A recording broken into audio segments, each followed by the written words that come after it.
శ్రీ గురుభ్యో నమః. కూర్మపృష్ఠ జైష్ణు ప్రపదాన్విత. తాబేలు యొక్క వీపు భాగపు నునుపును గెలుచు స్వభావము గల పాదాగ్రములు గల అమ్మ. తాబేలు యొక్క పైడిప్ప ఎత్తుగాను నునుపుగాను ఉంటుంది. అలా అమ్మ మూంగాళ్ళు ఉంటాయి.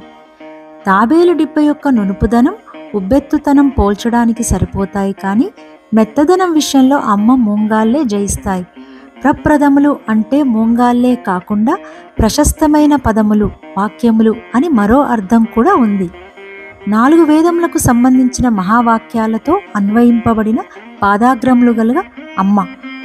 ఆ ప్రశస్తమైన 4 వాక్యాలు: ఋగ్వేదం ప్రజ్ఞానం బ్రహ్మ, జ్ఞానమే బ్రహ్మము. యజుర్వేదం అహం బ్రహ్మాస్మి, నేనే బ్రహ్మము. సామవేదం తత్వమసి, బ్రహ్మమే నీవు.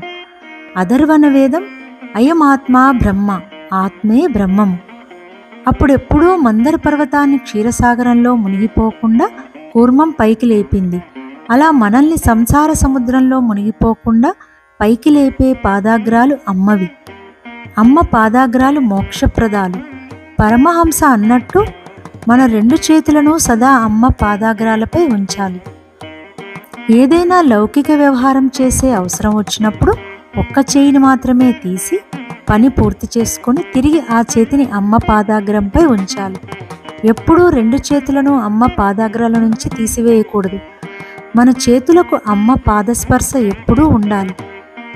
అభద్రతాభావం కలిగినప్పుడు తాబేలు తన అవయవాలను ముడుచుకొని డిప్పలో దాక్కుంటుంది. అలా మన భయాన్ని తీసివేసే స్థానం అమ్మ పాదాలు. శంకర్లు అమ్మనిలా ప్రార్థిస్తున్నారు: అమ్మ, నా 6 కాళ్లతో ఉన్న 5 ఇంద్రియాలతో కూడిన మనస్సు అనే ఈ గండు తుమ్మెద నీ పాదాలనబడే మందార పుష్పాల గుత్తియందు వాలి తేనె తాగి మత్తెక్కగలగాలి. అటువంటి అనుగ్రహం నాకు ఇవ్వమ్మా అని.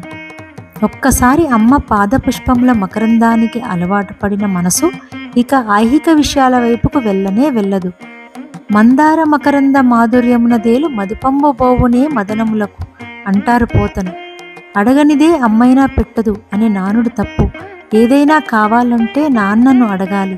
అమ్మను అడగకపోయినా మన దీనత్వాన్ని చూసి కరిగిపోయి ఆదుకుంటుంది దయామయి. అందం అనేది దేహానికి సంబంధించినది, సౌందర్యం అనేది హృదయానికి సంబంధించింది. అమ్మతనమే సౌందర్యం. అందుకే శంకరులు అమ్మ మీద వ్రాసిన శ్లోకాలకు సౌందర్యలహరి అని పేరు పెట్టారు.